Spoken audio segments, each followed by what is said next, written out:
Hey there, everybody. Hope you had a wonderful day yesterday. I did. It was actually a really good day. Um, and I was thinking a lot. Uh, in an interesting way, because one, I don't really enjoy sharing my past. Why did I do it? Because I think there's a lot of people who can relate to at least some of it.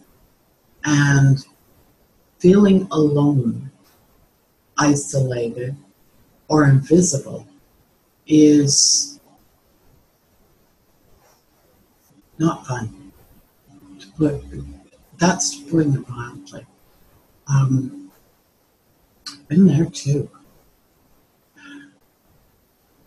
I was thinking about that yesterday after I finished my video and I was trying to think about what was the main feeling I had through all of this. And a lot of it was that I was invisible, or what I was doing was invisible.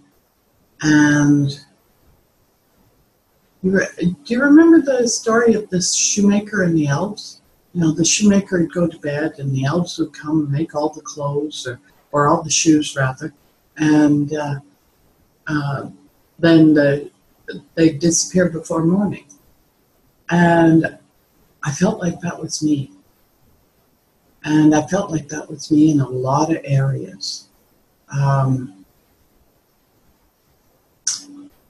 In my work in academia, I was invisible from the get-go. I've always been the person saying things up, making things go, which is cool. It's a wicked job, and I love doing it. But when they're handing out kudos for research or for finding out this information or developing this program or whatever, not once, no, that's a lie. I did get acknowledged once. In academia, it's publish or perish, and no, you don't get, well, at least in my case, I wasn't acknowledged on any publications,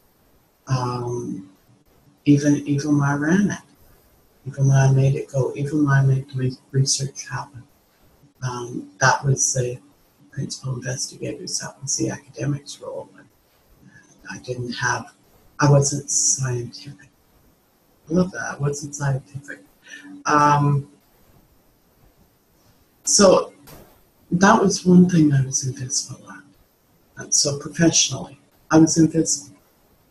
People didn't know the person behind the study. They knew the front, these however many principal investigators, academics I've worked with. Yeah, there was, so that was one. The second one was feeling invisible, feeling like my feelings were invisible. I would walk around feeling sad. Oh, my world could have been absolutely freaking devastated.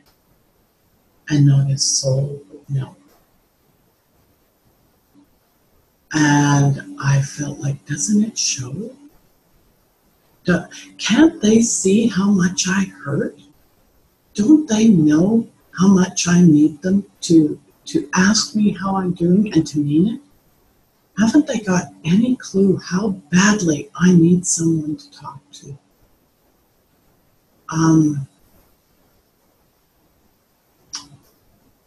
I thought people should know that. People should know that. I remember one particular time I had, it was the anniversary of my dad's death. And some years this hit harder than others. My dad was a very special person in my life, and he died. He's gone now 25 years. But it kept being a point that would come up. Some years I'd know before that anniversary came, and I could anticipate, and I knew, and okay. Some years it just whacked up against me. I'm going, what the heck? Anyways, one year, it was a bad year.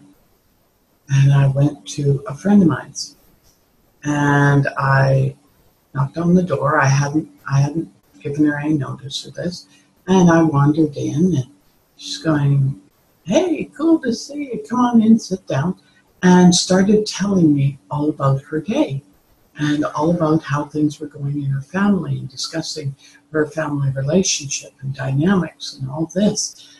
And that went on and on and on, and I'm adding to the conversation, and I realized my role, and like looking back, I can realize my role in a lot of relationships has been the go-to person. I had a lot of people who came to me. And by the end of that, I said, okay, I need to go. She goes, I'll drive you home. I said, I really appreciate that. She says, by the way, what made you come over today? And I told her, I said, today's the anniversary of my dad's death. And she went, holy crap. And you came here. I said, yeah, I needed a safe place today. And I got big hugs, I got people, but that's part of it, is feeling like I only counted when I gave. I didn't count when I needed something, when I needed,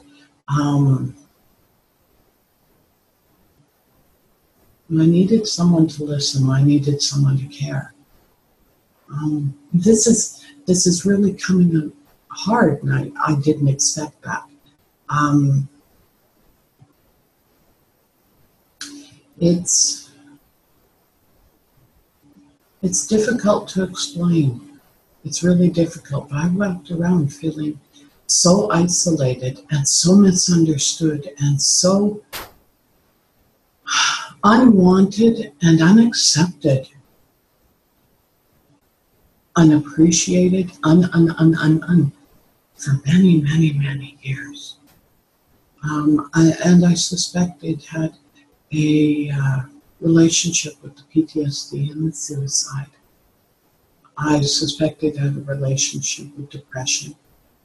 I'm just realizing now how depressed I actually was, how on the edge I've been for many years. And it's kind of blowing me away, because I spent time in counseling, a lot. I tried to deal with my issues through counseling, through talking to people, through group therapy, through cognitive behavioral therapy, through, I remember a couple of groups where I would just let go, and I'd have snot coming down my face, and I'd be crying, and I'd be, just letting all this go. And it was still there the next day. Yeah, I'd let all this emotion out, but I hadn't even touched what was happening for me. I hadn't even touched my unconscious mind. It had all been right here. So I was left wandering around with all of those emotions and memories and invisibility and the uns and everything else. It was not a great place to be. Roddy mentioned a book there yesterday after suicide. Yeah, I wrote a book. It was poetry. It was all about my emotions, my thoughts, a lot of different things. And he bought a copy, which is kind of cool. That was really, really cool. So, and I tried to express myself. I tried to express my hopes, my dreams, my reaction to any number of things going on in the world, as well as expressing what was happening inside of me. And I suspect if I went back now, I would find a lot of depression in there. So yeah, if this resonates with you, send me a message. I've been trying really hard to send messages to all the people in this group and let them know if you need anything, give me a shout. If you just want to talk, give me a shout. I can even phone you. And yeah, I would. This stuff means a lot to me. Not just this stuff. I mean, mindset, the program, all of this means a lot to me. And so do you. You mean a lot to me. You are another human being who may or may not be experiencing some of this, who may or may not need someone to talk to, need someone to reach out and go, you count, you matter, you are fucking amazing. Everything you've been through your life has brought you to this point, and you're fucking amazing.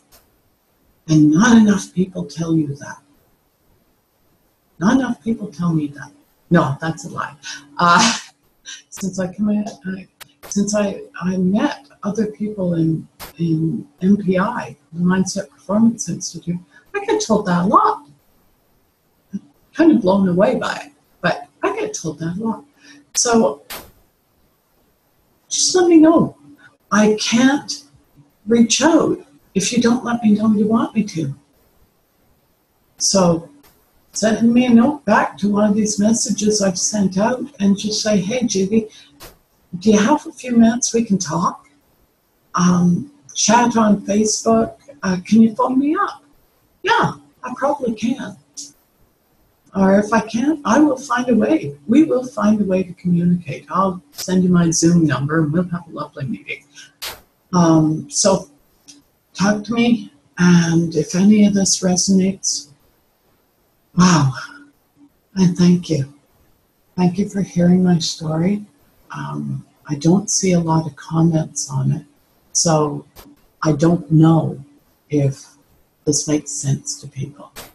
And I'd really love to hear your comments. So, hugs and love, everybody. It is Friday. Yay! Have an awesome weekend. I'm looking forward to my Saturday and my painting and creativity. And God, I love my Saturdays. Have an epic day. Bye-bye.